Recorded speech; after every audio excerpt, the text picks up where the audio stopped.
जनता के विवेक, फैसले और निर्णय पर कभी भी सवाल नहीं उठाया जा सकता, ऐसा हमारा मानना है। 5 राज्यों में चुनाव परिणाम कांग्रेस पार्टी की आशा के विपरीत रहे हैं। हमें उत्तराखंड, गोवा और पंजाब में बेहतर परिणामों की अपेक्षा थी, लेकिन हम ये स्वीकार करते हैं कि हम जनता का आशीर्वाद पाने में असफल रहे। पंजाब में सरदार चरणजीत सिंह चन्नी जी के रूप में हमने एक विनम्र, स्वच्छ और धरातल से जुड़ा नेतृत्व देने का प्रयास किया, लेकिन सरदार अमरिंदर सिंह जी के नेतृत्व में 4.5 साल की सत्ता विरोधी लहर से नहीं उबर पाए। जनता ने बदलाव के लिए मतदान किया। हम जनता के इस जनादेश को स्वीकार करते हैं और आम आदमी पार्टी श्री भगवंत मान, श्री अरविंद केजरीवाल को मुबारकबाद देते हैं। उत्तर प्रदेश में हम कांग्रेस पार्टी को जमीनी स्तर पर पुनर्जीवित करने में तो सफल रहे, पर हम उस जनमत को सीटों में नहीं बदल पाए। लेकिन कांग्रेस पार्टी उत्तर प्रदेश की हर विधानसभा में गली कूंचे तक पहुंच पाई।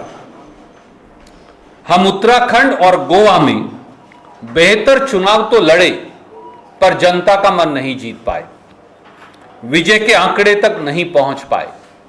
हमारे लिए एक सीख है कि हमें धरातल पर और अधिक मेहनत करने की आवश्यकता है। हमने इस चुनाव को जातिवाद और धार्मिक ध्रुवीकरण के मुद्दों से दूर रख जनता के मुद्दों पर वापस लाने का सतत प्रयास किया। वो चाहे बेरोजगारी हो, वो चाहे महंगाई हो, चाहे वो डूबती अर्थव्यवस्था हो, चाहे वो जनता के समक्ष रोजमर्रा का संकट हो, चाहे वो शिक्षा हो, चाहे वो स्वास्थ्य हो, चाहे वो ढांचागत विकास हो।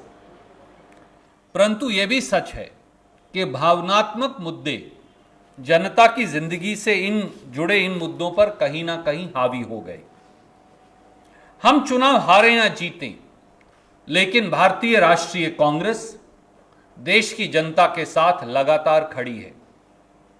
हम जनता के मुद्दों को, महंगाई को, बेरोजगारी को, अर्थव्यवस्था को, शिक्षा को, स्वास्थ्य को, ढांचागत विकास को, इन सब मुद्दों को जिम्मेवारी के साथ उठाते रहेंगे। हम हार के कारणों पर गहन दृष्टि से आत्म मंथन और आत्म चिंतन दोनों करेंगे, संगठन पर काम करेंगे और भविष्य में और बेहतर प्रयास करेंगे। कांग्रेस अध्यक्षा श्रीमती सोनिया गांधी जी ने यह भी निर्णय लिया है कि वो बहुत जल्द कांग्रेस कार्य समिति की बैठक बुलाकर इन सारे हार के कारणों और 5 राज्यों के चुनाव पर एक व्यापक अंतर्मंथन कांग्रेस कार्य समिति करेगी। हम चुनाव परिणामों से निराश जरूर हैं, पर हताश नहीं। हम चुनाव हारे हैं, पर हिम्मत नहीं हारे। हम कहीं नहीं जा रहे। हम लड़ते रहेंगे जब तक जीत हासिल ना हो जाए, और वो जीत जनता की जीत हो। हम लौटेंगे नए बदलाव के साथ, नई रणनीति के साथ। सभी विजेताओं को एक बार फिर दिल से बहुत बहुत हार्दिक बधाई और 5 राज्यों की जनता को एक उज्जवल भविष्य के लिए बेहतर शुभकामनाएं।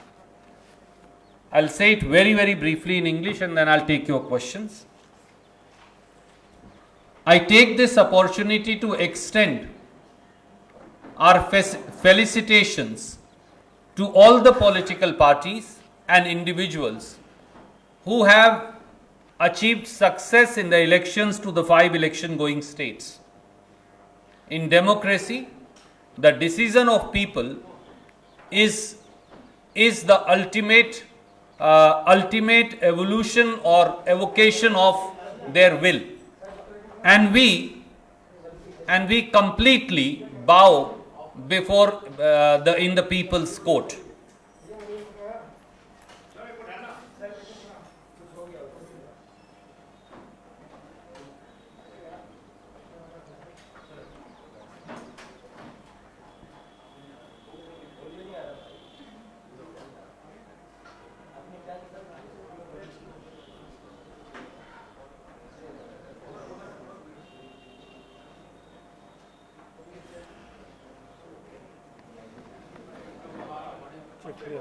Can you hear me now?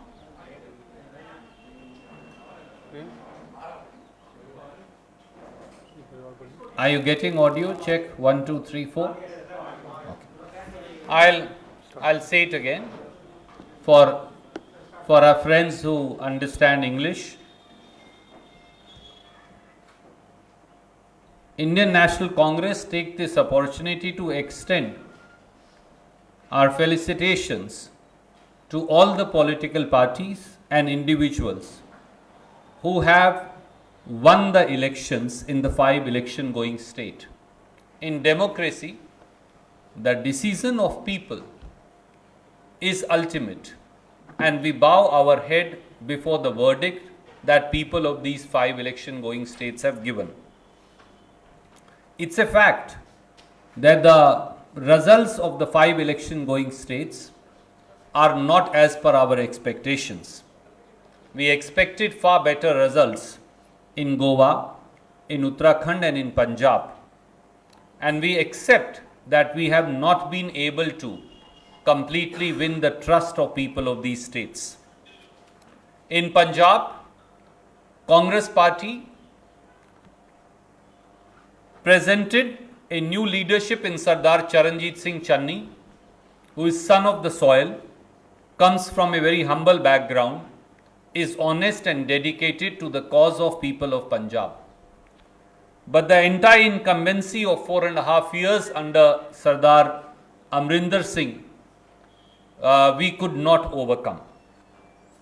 People voted for a change, and we congratulate for Punjab the Aam Aadmi Party, Sardar Bhagwant Mann, as also Shri Arvind Kejriwal. In Uttar Pradesh, we were able to resurrect and revive the Congress party up to the grassroots in every village and in every town of Uttar Pradesh. But it's a fact that that resurrection and the fight, determined fight that the Congress party put up has not got converted into seats in this election. We did fight a determined, we did put up a determined fight in Uttarakhand and Goa, but we could not achieve the mark of victory. And that's a lesson that we will learn to work harder as also alongside the people. Indian National Congress stood out as a party in these elections which ensured that the issues of division, of hatred, of religious polarization and of caste division, vis-a-vis the issues that we put up of runaway inflation, of unemployment, of a sinking economy, of better infrastructure, of better health and education. It does seem that the emotional issues did overtake these fundamental issues affecting the life of people. Whether we win or lose an election, Indian National Congress stands in solidarity with people of India. We shall continue to espouse and champion people's voice vis-a-vis the issues of unemployment, of inflation, of those affecting their lives, of sinking economy, issues relating to creation of better and better placed infrastructure, be it in the field of education, health, power or other sectors. And we shall continue to work with people. We are disappointed, but we are determined to work back with the people of India, as also to resurrect ourselves from the grassroots by having a detailed introspection. Very soon, Honorable Congress President Shrimati Sonia Gandhi will be calling a meeting of the Congress Working Committee to discuss threadbare all the issues which affected us in the 5 election going states. Once again, I take this opportunity to congratulate all the winners in all the 5 election going states. I also thank all the Congress leaders and workers in the 5 election going states for the hard work, zeal and dedication that they worked to make the party a success, although we haven't succeeded. I also extend my best wishes to people in these 5 states for a better future for working with the new governments. Any questions? I'm happy to take one by one. Okay. I'll come back to you. Uttar Pradesh से एक पंजाब से।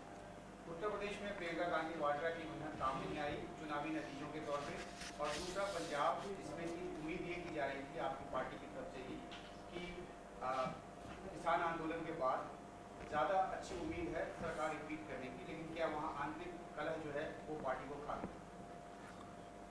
आदरणीय साथी, उत्तर प्रदेश में श्रीमती प्रियंका गांधी जी ने सामाजिक न्याय की लड़ाई लड़ी।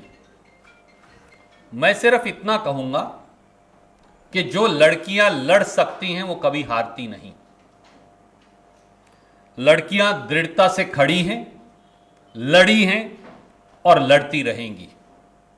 प्रियंका गांधी जी के नेतृत्व में उत्तर प्रदेश की हर विधानसभा तक कांग्रेस पार्टी का तिरंगा पहुंचा, हमारा काडर क्रिएट हुआ।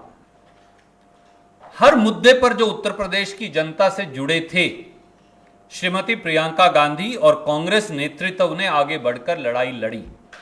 यह सही है कि हम उसे जनमत में इस बार नहीं बदल पाए, पर हमें भी विश्वास है कि वो बीज जो प्रियंका गांधी जी ने और कांग्रेस के नेताओं ने, कार्यकर्ताओं ने अंकुरित किया है, वो बीज एक दिन वट वृक्ष बनकर उभरेगा। पंजाब में आपने कांग्रेस पार्टी के वैचारिक भिन्नता का मुद्दा उठाया। मैं ये कहूंगा पंजाब ही क्यों, हर प्रदेश के अंदर, प्रदेश में जो हमारे नेतागण हैं, हमारे साथी हैं, उन्हें ये सोचना पड़ेगा कि क्या वो एक दूसरे से राजनीतिक प्रतिस्पर्धा में कहीं उस पेड़ को तो नहीं काट रहे जिस पर हम सब बैठे हैं। क्या राजनीतिक इच्छा शक्ति या राजनीति में पद पाने की इच्छा इतनी मुखर तो नहीं हो गई कि हम कांग्रेस पार्टी को हराकर दूसरी पार्टियों को मजबूत कर रहे हैं। जब मैंने अंतर्मंथन और आत्म विश्लेषण की बात की तो मुझे खुले मन से यह कहने में दिक्कत नहीं कि हर प्रदेश के अंदर जहां चुनाव हैं वहां भी, जहां चुनाव होंगे वहां भी, और जहां चुनाव होने हैं वहां भी प्रदेश के हर नेता को समेत मेरे, हम सबको बजाय केवल राष्ट्रीय नेतृत्व की ओर देखने के ये आत्मविश्लेषण जरूर करना पड़ेगा कि क्या हम उस पेड़ को ही तो नहीं काट रहे जिस पर हम खुद बैठे हैं। अगर हम उस टहनी को ही काट देंगे तो माफ कीजिए, फिर पेड़ भी गिरेगा, टहनी भी गिरेगी और नेतागण खुद भी गिरेंगे, जैसा कई राज्यों के परिणामों से सामने आया। इसलिए आज इस मन से, बड़ी बेबाकी से और मुखरता से मैं ये कहना चाहूंगा, विनम्रता से भी कहना चाहूंगा कांग्रेस पार्टी के साथियों को कि हमें उन प्रांतों में भी जहां हम चुनाव हारे हैं और उन प्रांतों में भी जहां भविष्य में चुनाव होंगे, हमें यह सुनिश्चित करना पड़ेगा कि व्यक्तिगत प्रतिस्पर्धा प्रजातंत्र की गरिमा के अनुरूप हो। जब वो राजनीतिक दल जिसके हम हिस्सा हैं उसी का नुकसान करेगी, जब उस पेड़ का ही नुकसान करेगी जिसकी टहनी पर हम बैठे हैं, तो वो व्यक्तिगत प्रतिस्पर्धा व्यक्तिगत नुकसान में बदल जाएगी, जिसका परिणाम हम सबको भुगतना पड़ेगा।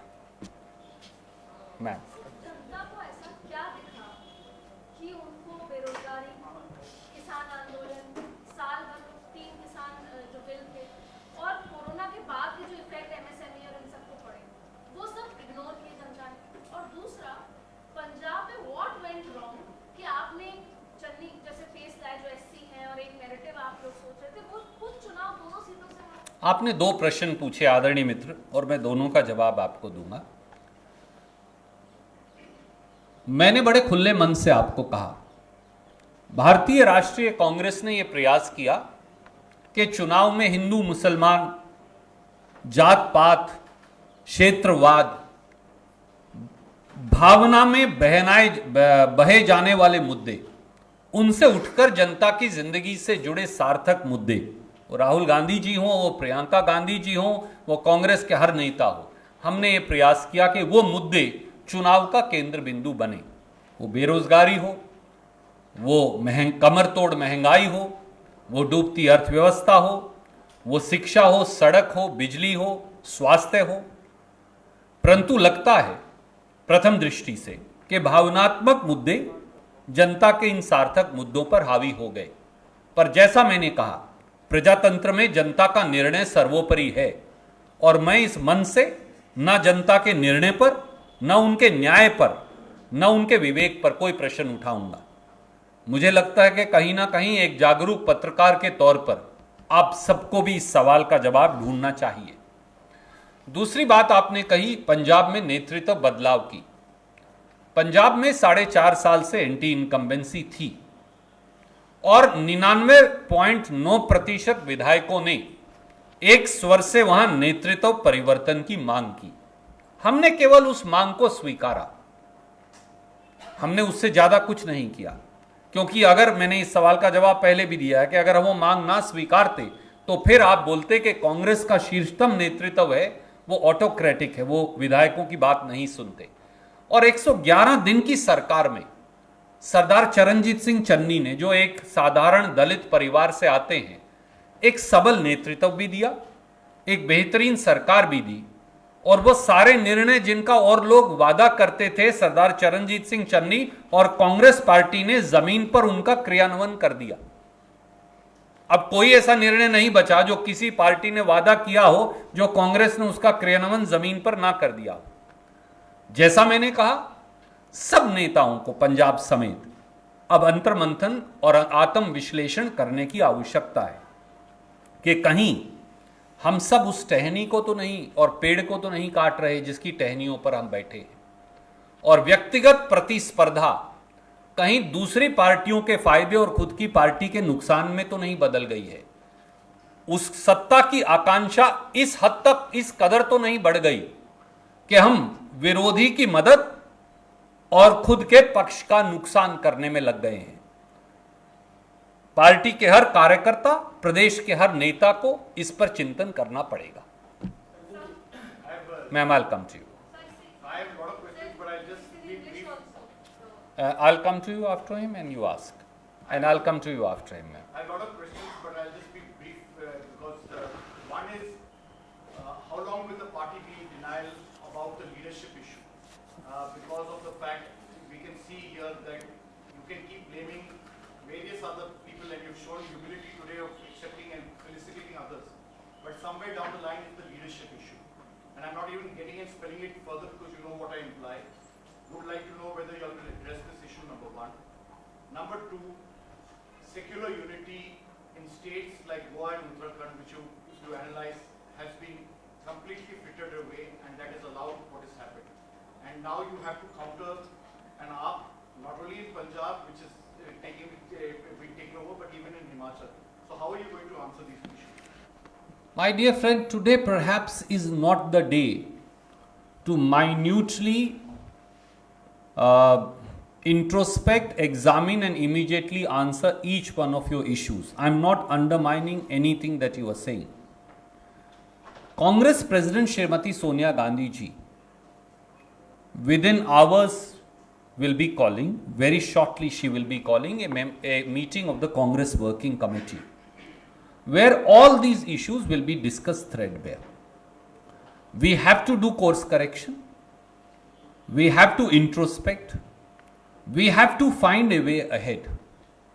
And we have to ensure that people-centric issues continue to be relevant in our democracy.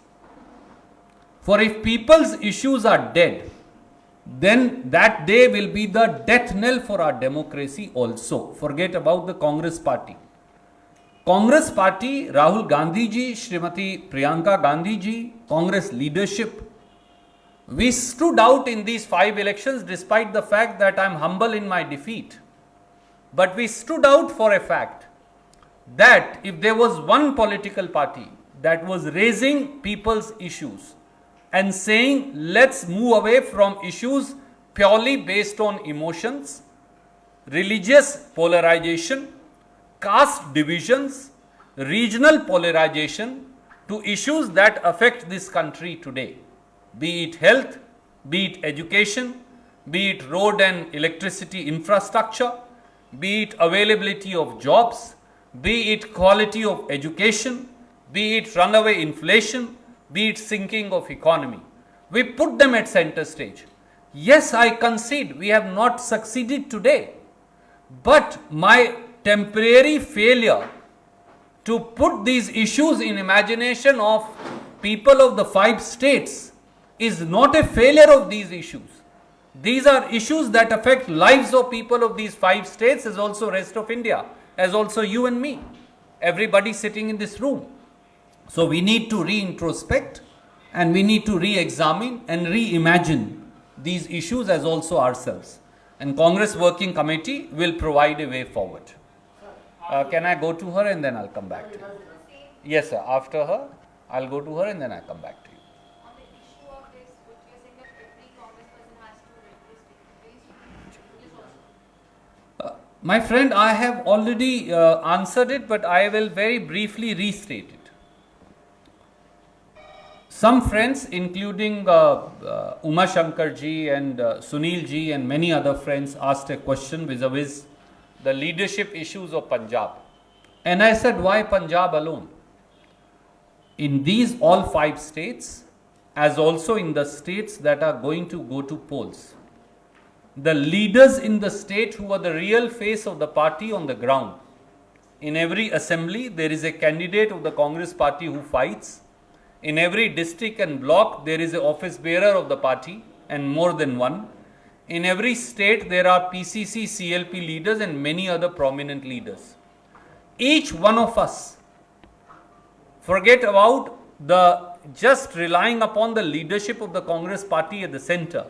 Bereft of that, each one of the state leaders need to seriously introspect, re-examine, rethink, and answer for himself or herself whether the war of positions between themselves, and that includes the person sitting on this dais also, both of us, whether the war of position among ourselves is undermining the position of the party to an extent where we end up helping the cause of our opposition and where we end up causing loss to the Congress party. Whether the war has become, or the differences of opinion, or the quest for positions has become so bitter that we are harming or cutting the very tree that the Congress people are sitting upon. That's a question that each one of us will need to introspect, think over and answer, not only in Punjab, not only in Uttarakhand, not only in Goa, but across the country. Yes, sir.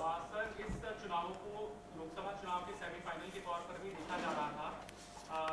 Just to brief on that, आपने जवाब दिया कि आपको changing की जरूरत है. On in comment में 2024 की राह क्या इन चुनावों के परिणामों के बाद और ज्यादा कठिन हो जाएगी? आदरणीय साथी, ये बहुत सारे पत्रकार मित्र जो हैं उनके अपने अपने जज्बात हैं और मैं उनका सम्मान करता हूं. मुझे नहीं लगता कि कोई 2 चुनाव एक जैसे हैं.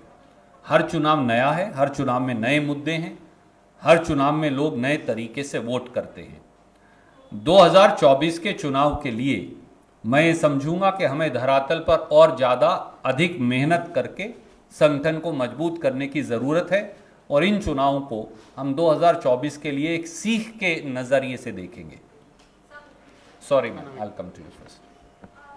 सर, आपने अभी कहा कि पंजाब में पिछले 4.5 साल से एंटी इनकम्बेंसी थी और आपने सिर्फ अपने विधायकों की बात सुनकर कैप्टन अमरिंदर सिंह को उनकी पोजीशन से हटाया था.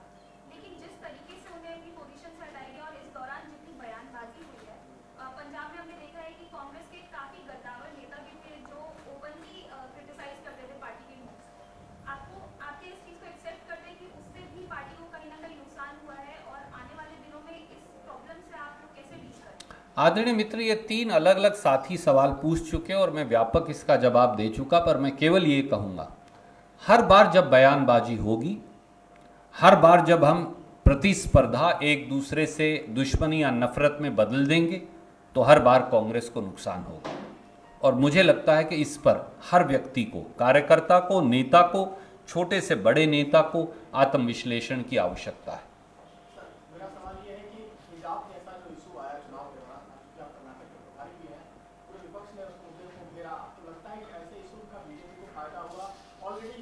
इक्वलिटी की बात कर रहे हैं, तो उसकी वजह से उनको फायदा हो, पोलराइजेशन मतलब काउंटर पोलराइजेशन करने में फायदा हो। आदरणीय साथी, इस देश में हर व्यक्ति को सोचना पड़ेगा। जनता का निर्णय सर्वोपरि है और मैं ना जनता के निर्णय पर, ना उनके विवेक पर, ना उनके फैसले पर कोई प्रश्न उठाने की हिम्मत नहीं कर सकता, हो ही नहीं सकता। पर हमें ये सोचना जरूर पड़ेगा कि क्या इस देश में धर्मांधता चलेगी, जातीय विभाजन चलेगा, हिंदू मुसलमान शमशान कब्रिस्तान चलेगा, नफरत चलेगी, बंटवारा चलेगा, विषैला जहर चलेगा, या फिर इस देश में रचनात्मक राजनीति चलेगी। मैंने कहा कि हमने रचनात्मक राजनीति का प्रयास किया। राहुल गांधी जी के नेतृत्व में, प्रियंका जी के नेतृत्व में कांग्रेस के हर नेता ने यह प्रयास किया कि धार्मिक विभाजन, जातीय विभाजन, धर्मांधता और जो भावना में बहने वाले जो मुद्दे हैं उनसे हटाकर जनता को सार्थक मुद्दों तक हम उनको जनता के डिस्कशन के अंदर लेकर आए। हो सकता है हम इस बार कामयाब ना हुए हों, पर उसका मतलब ये नहीं कि ये मुद्दे सार्थक नहीं हैं। कांग्रेस पार्टी इन पर लगातार काम करती रहेगी।